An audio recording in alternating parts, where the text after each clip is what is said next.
It's time to take command with former NFL tight end Logan Paulsen and former Commanders beat reporter Craig Hoffman. What's up? What's happening? Welcome in Take Command podcast with Logan Paulsen. I am Craig Hoffman. And Logan, we haven't done this in a while. Mailbag time. Mailbag. Yeah, it's going to be a lot of fun. Yeah, mailbags are always fun, especially when you guys submit great questions. And Logan, we got some fantastic questions. Not only did we get some great questions like football, like thoughtful, hey, what's going to happen this season in a variety of different, or through a variety of different lenses. We got some good fun ones, oddball questions as well.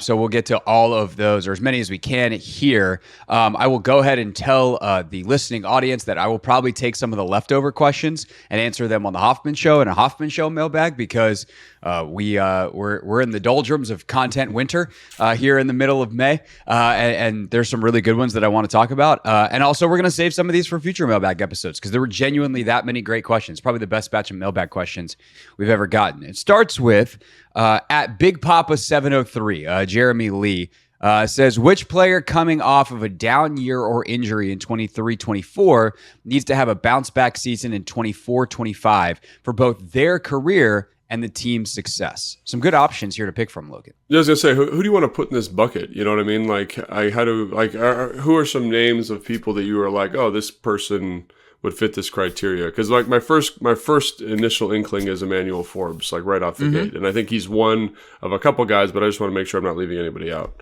Yeah, so I would say, it's funny because there's only like 20 dudes left on the roster. Yeah, but of those 20, I would say Jahan certainly fits the down year category. Emmanuel, his only year was a down year. I think John and Duran both fit. I think from a production standpoint, John especially, John's the injury front. Duran just didn't have as much production, even if he had like a solid year, I would say, last year. So those are, I think, the four that come to mind for me, is the two defensive tackles, which are really the only two players left on the defense as starters pretty much, outside of Forbes, who may or may not be a starter. BSJ, but I would say Forbes is more crucial. Yeah. And then Jahan is the big offensive guy. Yeah, I don't know. Just going through that. Hang on, let me make a note. Yeah. So just going through those real quick. Like John and Duran are guys that I'm very confident they're going to bounce back. I think they're going to get better coaching. I think they're going to get more of a consistent vision. I think they're going to find ways to put those guys in better one-on-one matchups. So in terms of the question, like, I think it's important for the team that those guys play better because they're two of the better players on the roster. But in terms of their career, this feels like it feels like a very natural progression and a very reasonable progression that they're going to be in a better position. You know what I'm saying? Because like they're going to be used in different ways. All the stuff we talked about the previous staff doing with them in terms of lining them up all over the formation. Like, I think that's something you're going to see very early on. They're going to find good matchups. They have kind of this diverse array of pass rushers, and Frankie Louvu and Armstrong and guys that they can kind of move around the front. And when you have pieces like that, it just makes it challenging for defenses to key in on those two guys. I think when you look at Micah Parsons' usage in Dallas, I think you're going to see Duran and John be used, not in that exact same way, but with a similar flexibility. So I kind of pushed them off of this list because I'm so confident, but I do think they fit the criteria. So here's the only thing I'll say specifically for John, because of where he's at contractually and age-wise. The part of this question was for both their career and the team's success. Mm-hmm. I think that there's already a path with Johnny Newton being drafted, et cetera, for life after John Allen. And I can't believe it because I feel like he was drafted yesterday, but we're just at that point naturally in his career where the team is starting to plan for life after John Allen. Thus, for John's career, this is a huge year. Because if he has another injury-plagued down year, like what kind of money does he get as a free agent next year? Like he'll be in the league, obviously. He's a tremendous football player when healthy. But if you have a couple of banged-up years, you had injury questions coming out in the draft, and all of a sudden your production starts to dip, especially under a guy who's as well-regarded as Dan Quinn, I do wonder, John's made his money, he had his big contract, but can he get another one? If he has a monster year, he's going to get another one.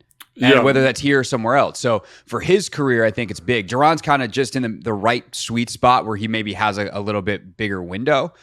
is a year younger, a year later signing, all that kind of stuff. But I just thought that was worth mentioning as the second part of the question. But I think for the team, like the biggest guy is Forbes, in part because if you can get him to be a really productive player contractually, it's a coup. Like if you get a number one corner for, I think it's $3.5 million this year, $4 million next year, and $5 million the year after that, that's stealing. And so I think for me, like the on the team side of it, team success especially over the next couple of years, I think Forbes is the most correct answer, in part because he's the freshest draft pick outside of the guys that got taken this year. Yeah, and I think just to double click on the John thing, I think the other thing I'm looking at there too with regards to what they've done with the Commanders is they've got a really good strength staff. They've got a really good kind of, like I guess it's like exercise science department now. And I do think they're going to be able to manage some of the issues that plague John in terms of just playing too many snaps. So again, like just kind of to flesh that out, I think I'm very confident John's going to have a good year. I'm very confident Duran's going to have a good year. And I think, like, to your point, Forbes is the one, like, I think BSJ is going to have a good year. I just think, like, they're going to know. One of the things last year that was very obvious is that he didn't have a lot of rules. That wasn't like, there's certain coaches that I played for that are like, hey, man, when this happens, think about this. When this happens, you want to kind of think about this blitz or this pressure, or, hey, think about taking this footwork. And they give you kind of framework and guidelines. And I just felt like watching him last year that was like, hey, BSJ, like, go guard the number one player and like good luck and we'll see you after the game. And if you do bad, it's your fault. And I think like that's Joe Witt has not been that way. He's been very clear about I want to give guys guidelines. I want to give them rules. I want to make sure that they're on the same page. So I think he's going to do well. But I think the Forbes thing is really interesting because he's the guy that I think is probably of the people you mentioned, like the most likely not to do well. Because I think when you look at the stuff that this team does well, or the defense asks these defensive backs to do, it's like you got to be physical. And like I think he's got tremendous ball skills. I think he's got tremendous footwork. I think he has that kind of first round athleticism. But there were times last year where he just wasn't interested in playing the game in a more physical manner. And I think like that's something that I've like kind of circled as something to watch as the offseason progresses. But I think you're right. I think if he becomes the number one corner or becomes a number two corner, even, like, you feel pretty good from a financial standpoint. The question is like, can he physically get that done in a style that fits with what Dallas wants them to do? And I think the other one that's really interesting is Jahan. And, I think Jahan was fantastic his rookie season, but obviously last year there was like a little bit of a disconnect between him and EB. And that's another one that his play style over the course of the season brought up some questions about, how is he at the catch point, versus more physical corners, and like, can he mature as a football player? And I have every confidence that he can, but both those guys have kind of similar questions, and I really can't wait to see like how they develop in these new offenses and defenses respectively. Yeah, I do think for both of them and talking to them over the last years in Jahan's case, like there's a willingness there, at least outwardly. The question is like, what about inwardly? What about when it comes down time to put your face mask in someone or get your hands on someone or get someone's hands off of you? Do you have that the physicality to actually do it? Which leads to this question from Mohammed Mansour, who has the terrific Twitter handle, Logan, Muhahahamid. Can't make it up. Says, what are some things coaches can fix versus things they can't? I know it is position dependent and coaching staff dependent, but what are some big positions with things you can't fix? Thanks. Well, so that's kind of an interesting question. Fix with regards to scheme or regards to individual players? How do you read that question? I think kind of it's an open-ended question, which is like, I'll answer this on the highest level. Mm-hmm. A coach can fix anything a player is willing to let him. And that starts with schematics and putting players in the right position. But ultimately, it's like, if the coach can teach you the correct technique, then it's on the player to accept that coaching and implement it. Now, the efficacy of the coaching is going to be dependent on both how good the coach is at actually teaching. And we've heard Dan Quinn talk about how he emphasizes great teachers as people that he wants on his staff. So I think the take level will be much higher. And then obviously look, you could put me out in practice for the next whatever number of years, and I'm never going to develop into an NFL level corner because there's certain physical traits and whatever that I just don't have. So there are physical limitations even amongst guys who do have many NFL traits. Like there's just certain guys that aren't going to take to certain things. But the number one thing, or the number one, number two, 1A, 1B thing when it comes to coaching is teaching ability and learning ability. And with that, I think the answers are to this question are kind of limitless in terms of the ability to teach Emmanuel Forbes to be physical, to teach Jahan Dotson to be physical, because you can not just implement a mentality in them, but you can teach them the technique of how to actually use their hands or get their body in the right position and set them up schematically to succeed. So the answer is everything, but I think in some ways probably the question is more likely and where your expertise of being on practice fields for 10 years in the league and watching your teammates and having yourself have the ability to learn is like what things are more likely to be fixed versus things that might just be kind of how players are.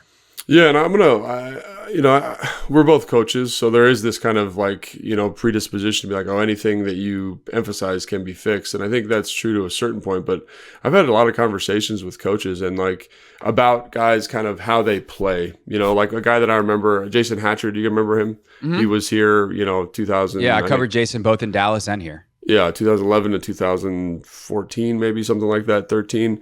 Awesome guy, really good football player. And I remember talking with a coach on the staff, and they were like, oh, if we can get his pad level fixed, man, he's going to be all-world, all-pro. And he was an excellent football player already. And it was just kind of like you're kind of fine-tuning, refining certain elements of his game.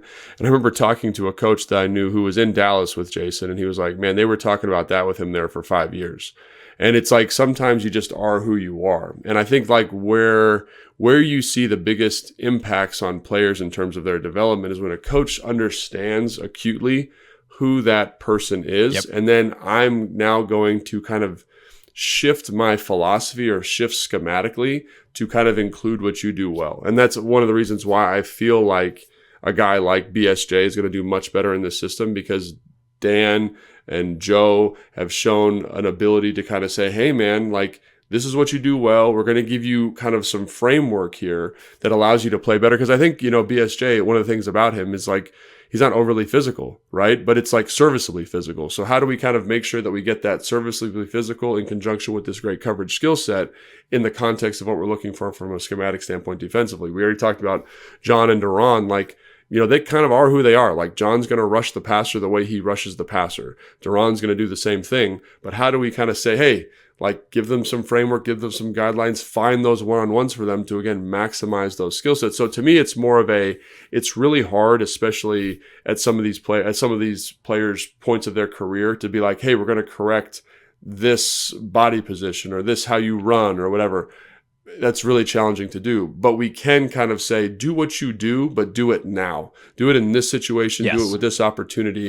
And I think that's where you see kind of the biggest improvement in guys from staff to staff is they say like, man, why did that other staff have you do this? Like, let's have you do X instead. And X is exactly what they're good at. And you see a huge improvement. And I think like ultimately, like when I look at the DBs, you mentioned Forbes, like you mentioned, we mentioned BSJ, like, I think those guys will improve because I think the coaching, the scaffolding of the defense is going to be better for them. I don't think they're going to change necessarily as players, but the thing that's like holding them and allowing them to be successful, the defense, will be coached more specifically and give them more clear rules and not put them in situations where they're going to struggle. Yeah, no, I love that because that's exactly right. Like if Jason Hatcher was willing to dedicate himself to getting his pad level down at some point, he maybe could have, but like, that just wasn't, there's something to being a natural athlete where like eventually the lights turn, like he might have done it in drills and eventually like the lights turned on and it was a game, either a game rep or a scrimmage rep. And he just reverted back. And at that point as a coach, you have to have the knowledge to be like, all right, well, we can't put him in positions where that's going to hurt him. And we just kind of have to accept that. And probably you also have to make a coaching decision to stop harping on it because otherwise you're just going to annoy the hell out of him and alienate the player.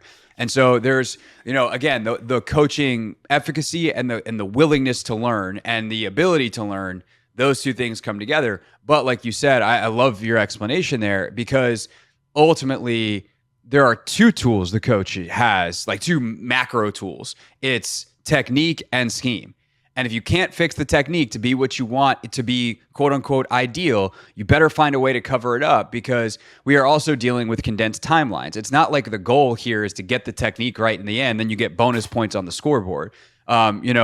Chris and I always talk on Train with the Best about how, they never take points off the scoreboard because something wasn't executed perfectly. Like if a guy's run stride as he runs away from the defenders wasn't, his knees didn't get high enough to be the ideal run stride, and it's like they don't take those points off the scoreboard. Right. If he didn't push hard enough off the inside foot on the cut as he juked a guy out, it's like, oh, sorry, you're actually down there. Like that's not how it works. The results are the results. And so when you're dealing with these condensed timelines of a season, like deadlines of like, hey, dude, game starts at 1:00 on Sunday, you better find a way to work with what you have while also trying to make that better. And I think that's like the art of coaching is really that. And, in the strength and conditioning world, we think about it of just trying to correct the technique or optimize the athlete. But when you add a sport coach to it who has control over how that athlete is ultimately deployed, there is that schematic element of we better keep, like a counter example of doing this poorly would be William Jackson a couple years ago.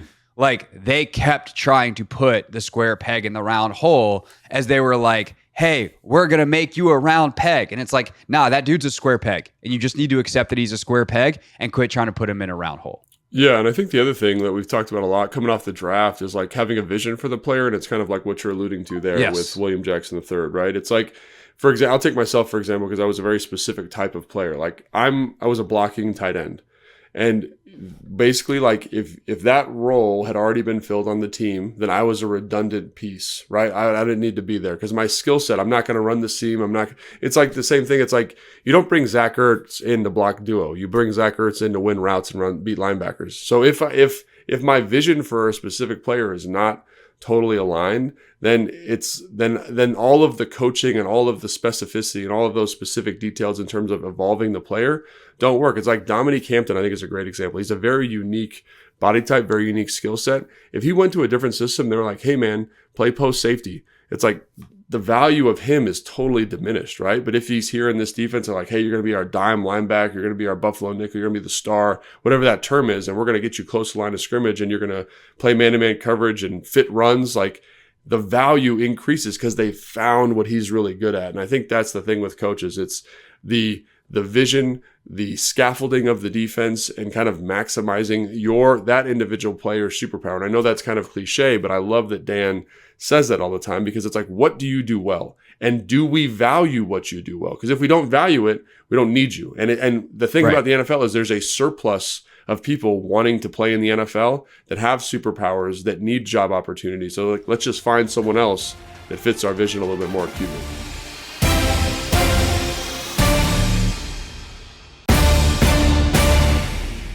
All right, so that leads to kind of the last football-y question I want to get to, that before we get to the fun ones, which are also football questions, or at least some of them, but in terms of specific to the Commanders. And I think this is an interesting one. In your opinion, would it be a failure on the part of the new regime if any of the holdover players from the Rivera era don't become major contributors in year one? So would it be a failure on Quinn and company if any of the holdover players from the Rivera era don't become major contributors in year one? That's a really interesting question. Honestly, I don't think it matters. Honestly, I don't think if success or failure. Right. So in terms of holdover player, so I've been a holdover player. I've been a new player bought into different organizations. Like ultimately, once you're in, it's like the best 53 are going to play. They're going to find an opportunity. So if you, during the course of, the off season, don't show that you deserve an opportunity, then I'm going to trust the staff, and I know that sounds a little bit harsh, and I know we have all these relationships with, these various players, the Cole Turners, the Armani Rogers, like we followed their careers and we want them to do well. But ultimately, if you don't show Dan and this staff and Adam Peters that you belong here, then I'm going to defer to them, because we just talked about having a vision for a player. Do they fit the scaffolding of the offense or defense? Do they fit the scaffolding of the program? And if they don't, then I don't think there's any reasonable expectation or reasonable obligation. And maybe you disagree, Craig, that that they need to be here. Like even a guy like, this is going to sound insane, but even like, for example, if like John Allen, like obviously he fits their vision, so maybe this is a poor example, but for whatever reason it didn't click, it didn't work. I wouldn't be like, man, you really got to make John Allen go. It's like, if it doesn't work, like, don't force it. Like you just mentioned the William Jackson III example. Like sometimes you just got to move on in those situations. Yeah, no, I mean, like, look, if Terry McLaurin all of a sudden becomes a 200-yard receiver, I've got questions, right? Like, we're talking, there are levels here. Like, we know he's an awesome football player. Right. We know that Daron Payne and John Allen are terrific football players. We think Brian Robinson's a really good player who fits Cliff Kingsbury's scheme. But, like, the thing with a guy like B-Rob is, we don't know for if maybe he doesn't take to how they coach. And even though there's all these James Conner comparisons stylistically, maybe it's not a fit for what they want to do here. And ultimately a year from now, they're looking at a running back in the draft to replace him. So like these are the kinds of things where we don't know how the behind the scenes is working. We're like, if every single player that they inherited all of a sudden fails, that would be pretty stunning, and they're probably not going to be very good, and I'm going to guess that they have bigger problems. If there's somehow a line of delineation that every single player that they bring in is good and all the players that were holdovers were bad, that'd be really weird, but then I wouldn't hold it against them. I'd be like, wow, they did have issues prior to whatever. But I think at the end of the day, like, we're going to ultimately judge this group by what's happening 3 years from now. And 3 years from now, there might be 5 players on this team realistically from prior to this year. I mean, they've already changed over like 30 of them. So when I was here after Mike Shanahan, so it was basically a very similar kind of turnover in terms of bringing new players in. And so it was, pretty much an entirely new team. And by the third year I was here, there was only three, or my fourth year, there was only 3 other guys that I was with that were from my draft class that were still there, that were part of the team for the entire 4 years. Does that make sense what I'm saying? Yeah. So like, so to me, people forget the average NFL career is 3 years, right? So there's going to be naturally a lot of roster turnover. And I think when you're looking at some of these guys like Daron and John, and they're older players, and like the fact that if they were here in 3 years, that'd be fantastic, because I love what they're doing for the community. I love their contribution to the Commanders organization. Like, it's all great stuff, but the NFL is a not for long league. Like, there's a ton of turnover there. So to kind of maybe double click on that point or the question, like, obviously not all of them are going to fail, but I don't think it is. I don't determine the staff's success based on the success of the 20 players that were here, if that makes sense. Yeah, I totally agree. All right. Mateo asks, this is kind of our transition question, Logan, because he's got a football question that does apply to this team, but then he's also got a nonsense question. For Logan, attitude and demeanor being equal, are established vets on a team more likely to rally around a highly touted rookie quarterback or a bridge veteran quarterback? And then he goes, for Craig, do you think you could do more pull-ups than Logan? We'll debate the pull-ups in a moment. But attitude and demeanor being equal, are established vets on a team more likely to rally around a touted rookie quarterback or a bridge veteran quarterback? That's a really good question. And I think and I'm going to say it depends, like any good answer. But I do think if I just personally, I think there's the slightest of edges to a rookie quarterback, because I do think people tend to kind of like want to insulate that player. You kind of, the offensive line will do a little bit more. They'll study film a little bit more. They'll kind of say, oh, our protection responsibility is we got we have to call the protections. So let's make sure we're really on top of that. We're going to meet a little bit more. And then, for example, like the coaches will do a little bit more, the skill positions. Like, I think even in the context of this team currently, you've got Zach Ertz, you got Austin Eckler, you've got Bobby Wagner, guys to kind of offset some of that early leadership role as this player grows in. Like, I remember when Robert was here, like Robert's, he was fantastic his rookie season, but there was a lot of people around him that in terms of team, in terms of staff, that were kind of making sure he didn't have to do too much. Right. And I think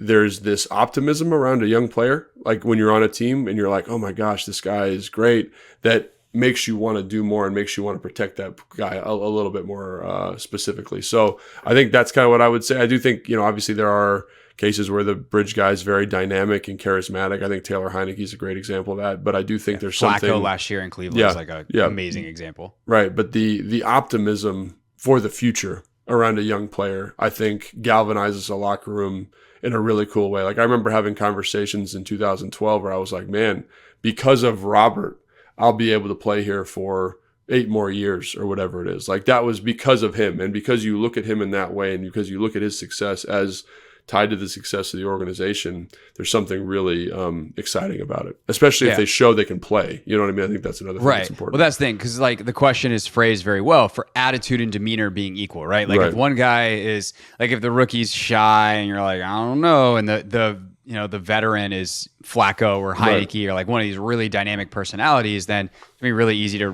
rally around that vet. But if they're truly equal and like the play is relatively equal, there are few more empowering human emotions than hope. Right. And so the hope of a future player, that would have been my guess. So good to hear, or I guess cool to hear that was indeed the case, like for you guys in 12 and in some other places. As for the pull-ups question, it actually is a good one. Logan's extremely strong, but pull-ups I'm guessing pull-ups are probably not your favorite because you're a former NFL tight end who you're a big fella. I weigh about 270 pounds. You got to pull up a lot of weight. So I don't know how many I could do now, but we had to do a pull-up test when I was in Chicago. So again, this is 17. I did 22 pull-ups unbroken, full dead hang. I was very strong. That was neutral grip, obviously, which makes it a little bit easier to like get the elbows and stuff. So like not true pull-ups, but I think I broke the record for body weight on the team that year. Like I was very good at pull-ups. Now, I don't know. If I had to do that same test, like dead hang in between, maybe like 11 or 12, like it's going to be, it's going to be tough. I think you got me. I really do. I think you got me. I was going to say neutral grip. When you said that, I was like, I don't know. I could probably get it like 11, somewhere between like 10 and 15. Yeah. But then you were like full dead hang in between, no momentum. That's rough, man. I think I could probably get, I don't know, 10, 11 would be tough. I'm going to coach after we record this. We don't have any neutral grip in our gym, so I'm going to have to I'm going to work out this afternoon when my son's at his hockey practice, so I can look out the window and watch him. But I might hit a set of pull-ups today just to see. I find that I get really bored doing pull-ups now. Yeah. I need to do like weighted pull-ups or some type of variation of pull-ups to kind of keep myself engaged with them. But when I was playing, like people used to joke like, oh, you have that strong Nordic back from pulling in those fishing nets, your ancestors and stuff. And I've always had a crazy strong upper back. Like I used to be able to consistently row. Like they had 165-pound dumbbells and I used to be able to bulldog row those for about 8. So I had a really strong back for a while. Again, like I'm older now and I'm not as motivated. So I think you probably got me, Craig, because youth always tends to win out. But I'm not that much younger than you, though. Yeah, how old are you? I'm 34. Oh, yeah, but you got 3 years, man. Like, take advantage of those 3 years. I feel like we should do this now. I kind of want to do it. I got to, like, train for it a little bit. But, yeah, I think oh, man, I'm just getting anxiety thinking about it. Dead hang. Are we doing dead hang neutral grip? I think we have to, right? I guess now we have to. All right, when are we doing it? When are we testing? We'll set it up. Right now we're really busy, or I'm busy, but like we can figure out a time and get it done. I was like, also, where can we do it? I'll come down to you. We'll get lunch one day and do some pull-ups. Okay, sounds great. That or just give Chad a call. Chad, we need the weight room for pull-ups. Probably not very long. Not as long as we wish we had it, because we wish we could do more pull-ups. I personally think pull-ups like this is a little bit of a what is that? A deviation? Diversion? Yeah, diversion. Yeah. But I kind of wonder, like, leave a comment. How many pull-ups do you think you could do? Dead hang. Is it more than 10? Ready, go. All right. We'll test our pull-up skills at a later date.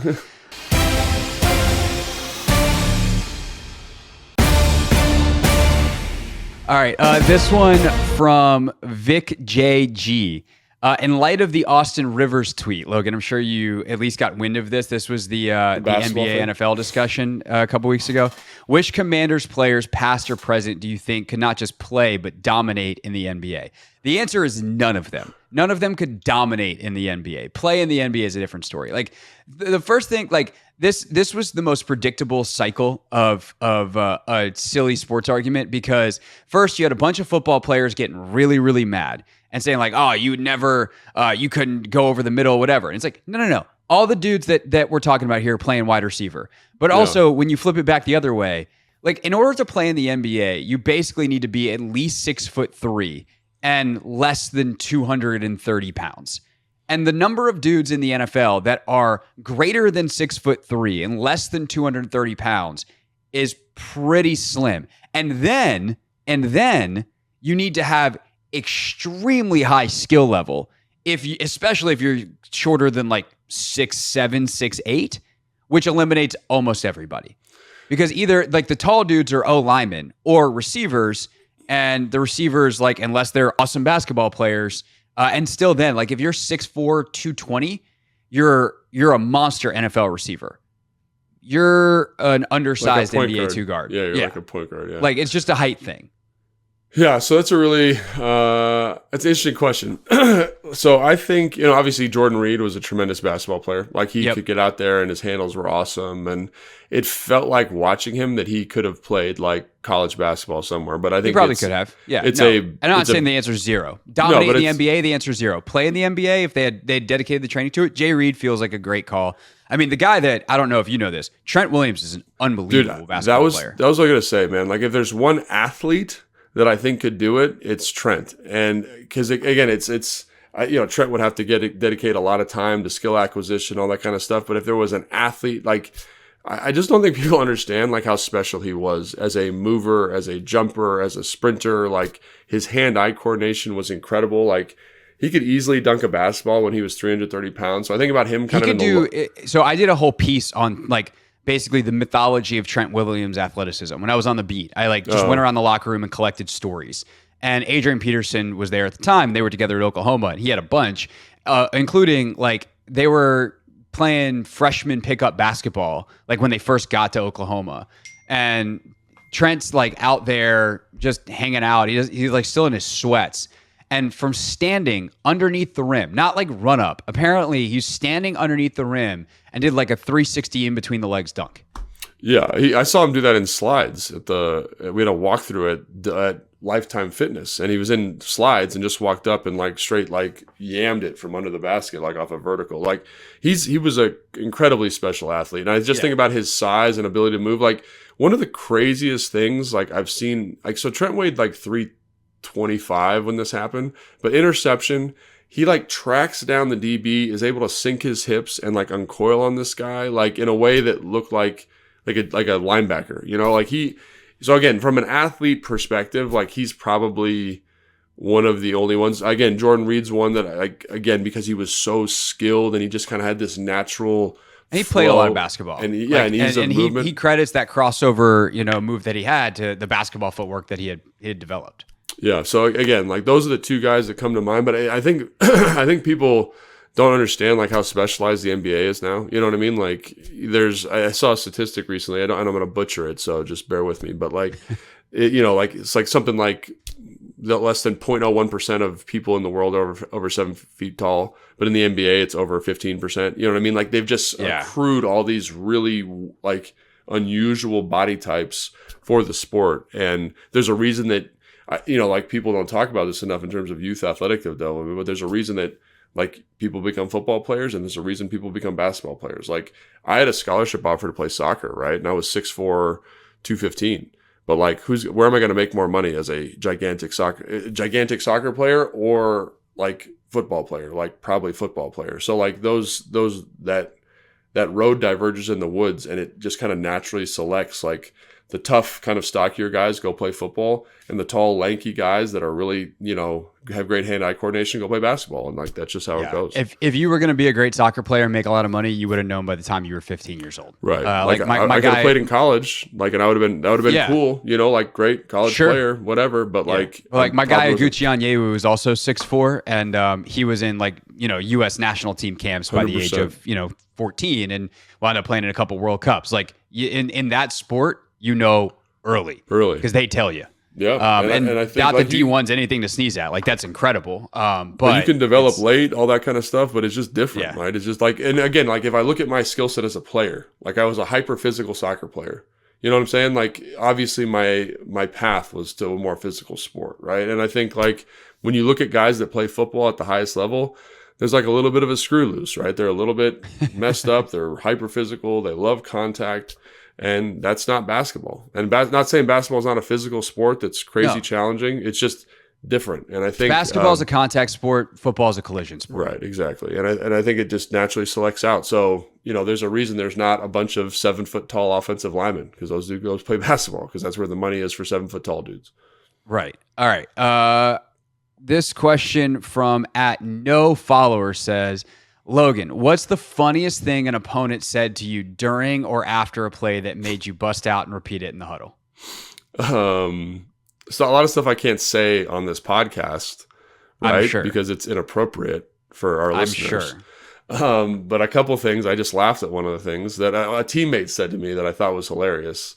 But I can't say it here. But yeah, most of the time, like it's, I can't even answer these questions because they're so inappropriate. I can't talk about it. But basically, a lot of them have to do with, stereotypes about being a white football player, right? And those comments tend to reflect that, and they're really funny. There's stories from college that I still crack up about of dudes, saying things like that. But yeah, nothing that I wish I could share them. But none of them are appropriate. I'm gonna try to lead you in some places that we've gone before that maybe newer listeners, because like you had some run-ins with like Von Miller. I feel like a Michael Strahan run-in early in your career. You definitely had some DeMarcus Ware run-ins. Yeah, some of those were like play things versus most of those are play things, because again, anything anybody says to you, it's not overly positive. You know what I'm saying? Like, at least for me, it was like, hey, you're this big unathletic dude. Like, what are you doing here? One of the ones that I still crack up to this day was who's the corner that used to play for the Jacksonville Jaguars? They played for LA for a while. He played Jalen Ramsey, right? So it was like the fourth preseason game, and I was wearing this like rookie out, just wearing him out, and I threw him into the bench. And I was just like, and I kind of was laughing to myself. And Jalen Ramsey was standing there, and he's eating his sunflower seeds, or he's eating a hot dog or something. He's got his helmet on his side. He's like, look at you feeling all tough, being in the league 8 years and throwing a rookie into the bench. And I just started busting out laughing because it's true. It's like, what am I doing in this game?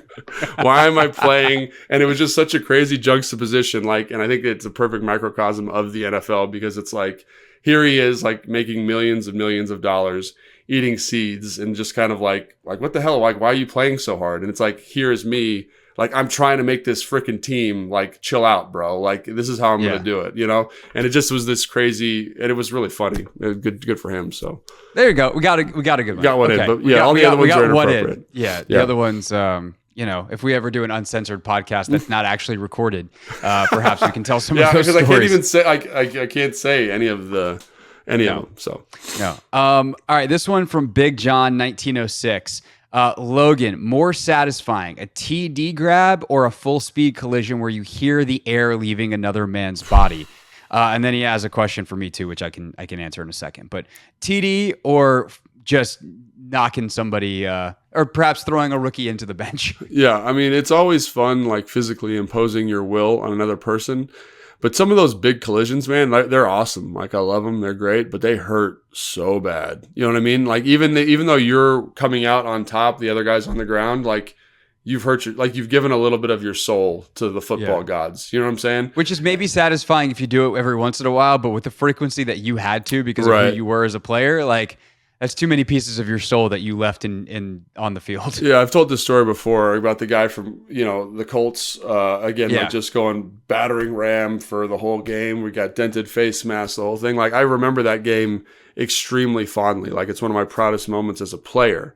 But I also know that, like, a little bit of my life is on that Colts field someplace. You know what I'm saying? Like, a couple brain cells, couple of compressed discs and stuff. You know what I mean? Like, it's there. And like, that's the sacrifice of those big hits. And those are awesome. And it's fun. It's fun, like, when you fall on top of a guy and you hear him go, ugh, like, all those things are great. But there's something very like, and again, like, I love that. And that's probably what I enjoy most.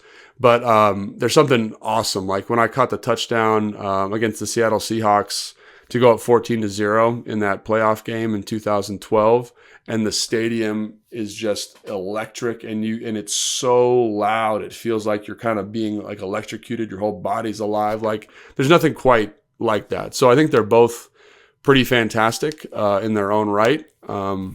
It just kind of depends on the mood you're in on the day. You know what I mean? So I like them both, but that touchdown in the playoff game, again, I know we lost that game, but we were up 14-0, and that was the one that got us the 14. That's pretty tough to beat in terms of emotional high from a sporting event. Yeah, no, that tracks. The question he had for me, this is such an easy answer. Craig, if you never had to talk about one thing in the Commander sphere again, what would it be? So easy. What is it? The name. It's the name. Oh, really? I thought you were going to say and Dan, maybe, like that whole old regime. No, because in a way they're tied, but like it's just, I think it's the name because it's so polarizing. There are people that have extraordinarily strong opinions, and those opinions are kind of based in like an identity level thing, because for a lot of people, it is a proxy war for their politics. And not to like we're fun and light, and now I'm going serious. Now we're getting crazy over here. But like the reason is because people have such strong feelings, and thus they also think that like if you disagree with them, that you're like a terrible person. And that's people on both sides, pro bringing the old name back, anti bringing. Like, I'm not making a judgment here because, again, I don't want to talk about this ever again. But there's also the reality that the name is never coming back. And so thus it's not even worth having the argument because it's not going to change. And so if I could just, this is very fresh for me because last week there were a couple of stories that came out involving the name, the old logo with Dan in the t-shirt. And then this senator from Montana who's holding things up on Capitol Hill from the RFK site. And like, I tried to talk about those things in a fairly like high level way where I wasn't really touching on the core argument of that. But if you like, it is so third rail that if you even remotely talk about anything related to that, whoosh, there goes the comment section. There goes the Twitter replies. There goes everything. And people just feel so strongly. And I get it. Like, I even get people that I get it on every level. Like, I intellectually understand why it's happening, but I don't enjoy it one bit. I could talk about Dan. We can talk about Dan right now. Did you see the story that happened yesterday with him in the movie?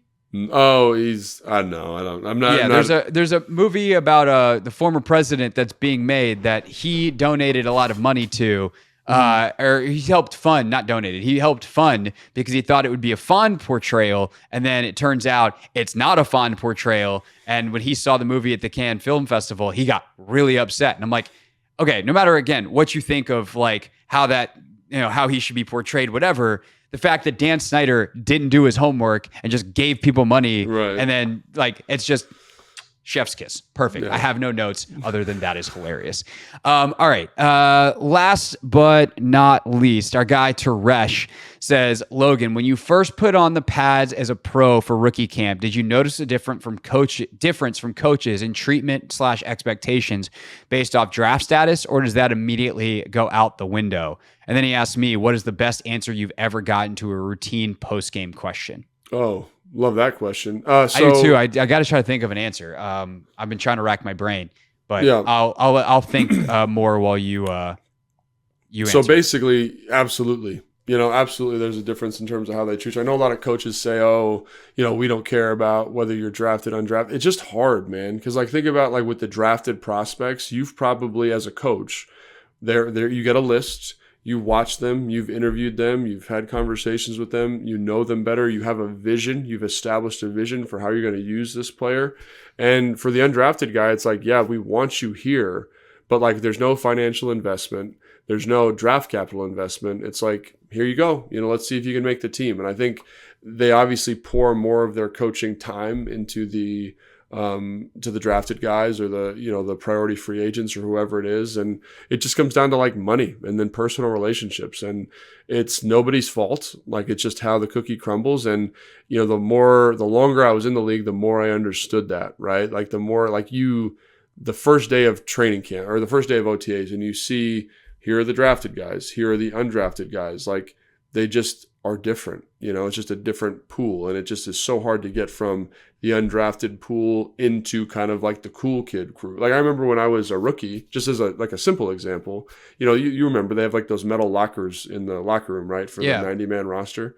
And those are all like undrafted guys that are in there, right? Like, so if you're drafted, like Trent had a normal locker, Perry Riley had a normal locker, like I was and so it's a visual difference. And again, that's totally fair because one's the 5th pick overall and one's a 3rd round draft pick. So I get it. I'm not saying I should have one they're expected to have long term and use that locker. The other, they're expected to, once they move those lockers, it's because you're not there anymore. Correct. Exactly right. And so that's just a simple kind of like, hey, like, when I was in Chicago, they used to put the undrafted free agents in a different locker room just to give you some talk about like, I don't care who you are. Like the coach is going to treat you a little different. So absolutely, 100%. And again, it's just part of the business and part of the dollars and cents of the NFL. Yeah. On my question, what's the best answer you've ever gotten to a routine post-game question? I know I've gotten really good answers at like press conferences and stuff that were like emotional based or tell a great story or whatever. I just can't think of them right now. The one that came to mind was just cool was Steven Sims Jr., the former receiver here and kick returner. And it's a cool story because my guy Clinton Yates from ESPN, who's one of my best friends, texted me watching the game because Steven fumbled, I want to say it was a kickoff, like muffed it, picked it up, and then brought it to the house, which is something that Deion Sanders had done. And so I asked, or Clinton was like, yo, he just pulled a Deion. And like I went and found the clip and all that kind of stuff. And then I asked Steven Sims about that after the game. And I was basically like, did you know that was like a thing that Deion has done before? And he's like, yeah, that's the first thing I thought of because Deion was like my hero growing up. Really? And so that was definitely cool to like, see a guy who modeled his return game after Deion, which why wouldn't you? He's one of the best to ever do it. And have that very specific, like muff the kick, bring it to the house moment. And for me, it was cool because, one of my best friends, like who also is in the business, like kind of brought it to my attention as a thing. And so to connect all those dots was cool. So that's the answer that comes to mind. I know I've probably gotten some. I wonder that Teresh is almost a co-producer of the pod sometimes because he has all this amazing like information that he tweets out. He's the one who like connects all the dots. Be like, this guy was this guy's uncle who also blah blah blah blah. Right. So Teresh, if you got this far and you're listening, you tell me what the answer is because you have such a ridiculous memory that I'm sure you remember some answer that someone gave to a question that I asked at some point in the last 8 years of being here in DC. But yeah, that's one of the ones that comes to mind. Great questions today. This was really fun. We will definitely do another mailbag, a couple more mailbags, honestly, probably between now and training camp. We will have an OTA review for you later this week. This practice is open as we record this tomorrow. And then we are also going to talk to you. If you remember all the pictures in the video of the guys having logs and carrying them around last week, that was just part of a team building exercise. We're going to talk to the people that put that on later this week and probably have that for you early next week as well. So make sure you're subscribed, and we appreciate you listening to Take Command. Thanks for watching this clip of Take Command, which has a brand new home. That's right. You can watch on YouTube at the Team 980. You can also listen to full episodes in the free Odyssey app, which is now enabled with Apple CarPlay. So we'll just, follow you around.